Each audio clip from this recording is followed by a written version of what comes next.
meus amigos e minhas amigas, sempre uma alegria estar com vocês mais uma vez aí nesse nosso projeto do compartilhar a palavra de Deus. Que Deus ilumine para você, para mim, esse encontro.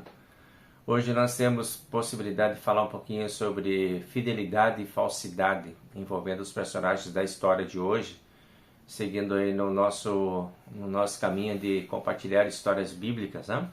Nós temos hoje então o encontro e a convivência de Jonatas e Davi, e também de Davi com Saul, né? Jonatas era o filho do rei Saul. Então nós já vimos aí nos últimos encontros que Deus constituiu para aquele povo, né, essa estrutura nova de política e de relação com o povo, através dos reis, começando com o rei Saul. E a gente vai ver que Saul ele teve um tempo em que ele andou muito fiel ao que Deus tinha estabelecido, mas essa fidelidade ela se passou, né? Teve um tempo que Saul esquece dessa fidelidade com Deus, então começa o caminho da substituição. E eu quero fazer um reparo que na última vez, na semana passada, eu falei para vocês de Davi e falei para vocês que um anjo foi na casa de Davi. Na verdade não foi um anjo, foi Samuel, né? Me enganei ali na minha fala. Foi Samuel que foi enviado por Deus para falar com o Davi e para fazer aquele processo lá de indicação de Davi, o filho de Jessé, como futuro rei, né, que ia vir depois de Saul. Então, perdão aí pelo meu erro, tá reparado. Então, assim, ó, hoje a gente vai olhar um pouquinho para a continuidade da história. E a gente vai ver que Davi, então, ele tem aquela habilidade musical, né, de tranquilizar as pessoas com as suas músicas e assim. E esse recurso é um recurso que vai aproximar ele do rei Davi, do rei Saul, porque Saul tinha muitas inquietações, né, muito nervosismo, ele parece uns ataques assim de impaciência, intranquilidade, e a música de Davi, ela servia para acalmá-lo. Depois daquele episódio de Davi com o Golias, ali que nós vimos, isso gerou um pouco de competição, parece, entre ali as forças, né? No determinado dia lá, que eles foram para o campo de guerra, Saul vinha voltando junto com Davi, parceiro dele agora, amigo dele e tal, né? E aí as pessoas recebem, né, o rei cantando e fazendo toda aquela recepção para o rei. E eles cantavam para o rei Saul de uma forma e cantavam para o Davi de outra forma, né? Reconhecendo que Davi tinha vencido 10.000 e o Davi tinha vencido os milhares, né? E o rei Saul começa a ficar desconfortável com essas comparações. E começa a despertar, ele já está, né, com alguns processos em alteração do seu comportamento, e aqui ele começa a ter uma alteração bem significativa no seu comportamento de raiva, de ciúme, de ódio, né? E isso leva ele a perseguir o Davi.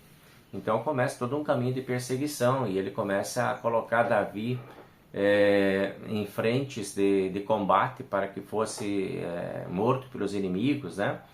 E o filho Jonatas, ele descobre essas armações aí, né, do rei Saul, seu pai. E ele vai lá e conta para Davi, diz, ó, Davi, tá na hora de tu começar a se ligar, né, porque o meu pai tá atrás de ti, ele tá querendo te matar. Então tá na hora de tu começar a sair, de repente, não fica tão junto, porque ele tá te aprontando. Tá te colocando nas linhas de fronte aí, né, para que você seja sacrificado, para que você morra, né? Tá com raiva de você, tá com ciúme de você, tá com ódio de você e tá te perseguindo. Porém, o Davi tem uma consciência muito importante, interessante de a gente lembrar, que é a consciência de que o Saul é o eleito e o ungido de Deus, ele é o rei.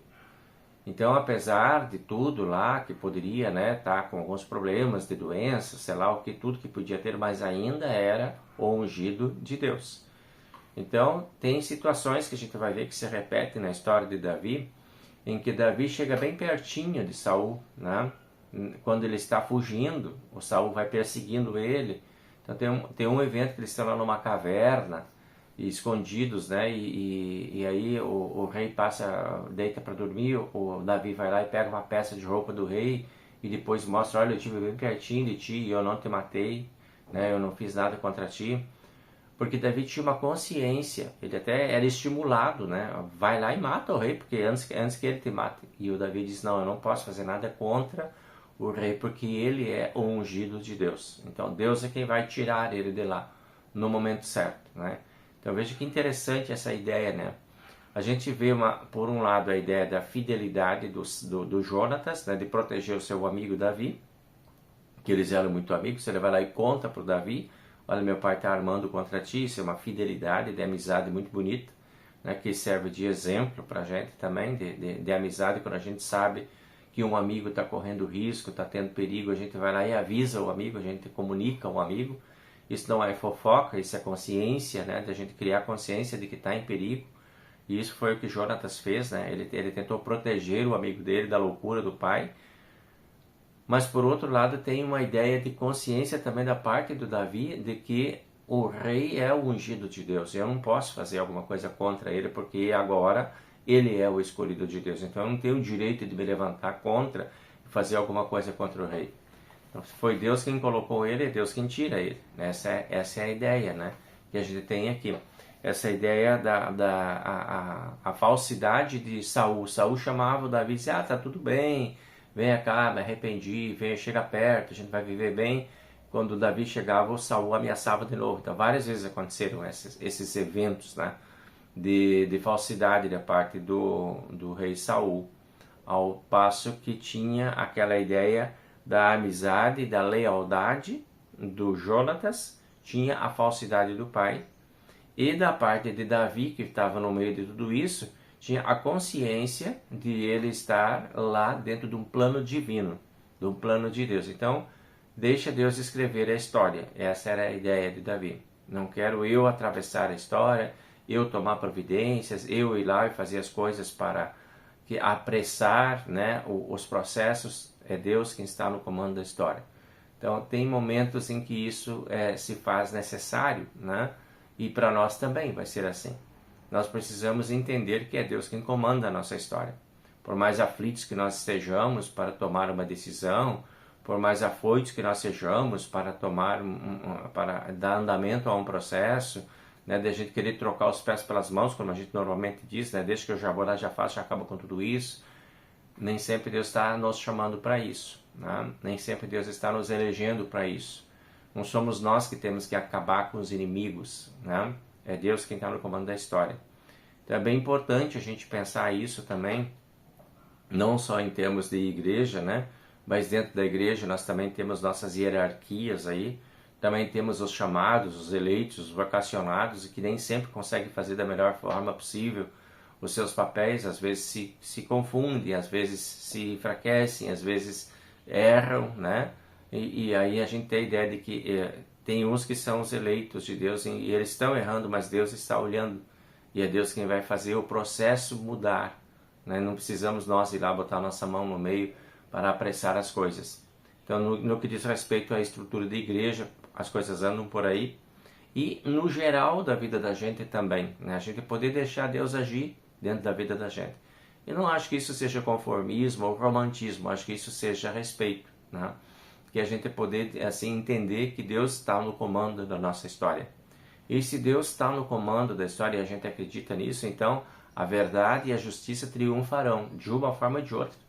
Não tem aquele que vai ser mais forte do que a vontade divina e que vai vencer, né? Pelas suas mentiras, pelas suas falcatruas, pelas suas desonestidades, pelas suas maldades, pelas suas irresponsabilidades, vai ser mais forte do que Deus para fazer as coisas acontecerem errado, né? Eu acho que nós temos responsabilidade de questionar, nós temos responsabilidade de avaliar, nós temos responsabilidade de criar consciência nas pessoas, mas jamais de lançar mão às armas e ir para cima com atos de violência. Eu acho que isso é uma coisa que a gente precisa ter claro em nossa mente. Dentro dessa história de Davi aqui a gente vê isso. Davi esteve 2 vezes com assim a espada na mão para matar o Saul. Ele podia ter feito, mas ele não faz, porque não é o papel dele fazer isso. Então ele até pega lá, um dia ele pega uma peça de roupa, outro dia ele pega lá uma outra peça do rei e mostra que, olha, eu tive bem pertinho, eu não fiz. Com o tempo a gente vai ver que o Saul ele vai se enfraquecendo, se enfraquecendo, se enfraquecendo, e Deus destitui Saul desse posto dele de rei. E o Davi então vai ser o novo rei. O projeto de Deus não falha por causa das falhas humanas. As falhas do rei não interferem nos planos divinos. É Deus quem está no comando, então Deus está no comando. Nós acreditamos nisso, então nós temos que esperar o comando de Deus. Temos que ter paciência para isso. Oramos por isso, lutamos por isso, criamos consciência em relação a isso, mas não pegamos as armas para dar o passo final, que seria estabelecer através da violência e da força aquilo que nós achamos que é o melhor. Né? Não é esse o nosso caminho, não são essas as nossas inspirações bíblicas, através de histórias como essas que a gente vê aqui. Né? Então fica aí para a gente pensar, né, sobre nossas ações também, né? Quanto que isto é importante. Apesar de muitas vezes nós sermos vítimas, né, como Davi foi vítima da crueldade de Saul, que quis matá-lo, enquanto ele tocava para o rei lá, um dia joga uma lança contra Davi, querendo matar Davi, enquanto Davi estava tocando, estava fazendo bem e estava sendo vítima, né, da violência do rei. Davi foge, ele foge do confronto, porque ele entende que não é ele que tem que dar cabo desse confronto, não é ele que tem que acabar com essa violência de Saul. E ele entrega isso nas mãos de Deus e deixa Deus ser Deus na história. Então fica aqui para a gente pensar um pouco também sobre essas características, né? De a gente ver o quanto que é importante esse aspecto, né? De a gente ter a consciência de que se a história está no comando de Deus, então Deus vai fazer a coisa acontecer da forma mais justa e mais precisa, né? E a gente não precisa de tomar as rédeas e fazer a história acontecer. A história está na mão de Deus, né? Então que Deus nos dê forças para superarmos as dificuldades, para mantermos as nossas esperanças e confiança em Deus. Nós sempre teremos a proteção de Deus quando nós estivermos do lado da verdade, da justiça, da honestidade, daquilo que é bom, daquilo que é correto. Deus está desse lado, né? O outro lado é o lado que perde. Nós estamos do lado que ganha, que é o lado que Deus está conosco. Então, tenhamos essa confiança, tenhamos essa fé, tenhamos essa esperança, olhemos essas histórias aqui, nos inspiremos nelas e sigamos no caminho do Senhor. Certo? Na próxima semana a gente se encontra mais uma vez. Que Deus abençoe vocês aí e buscamos a bênção de Deus agora juntos. O Senhor nos abençoe e nos guarde. O Senhor faça resplandecer o seu rosto sobre nós e tenha misericórdia de nós. O Senhor sobre nós levante o seu rosto e nos dê sua paz. Amém. Até a próxima quarta. Tchau, tchau.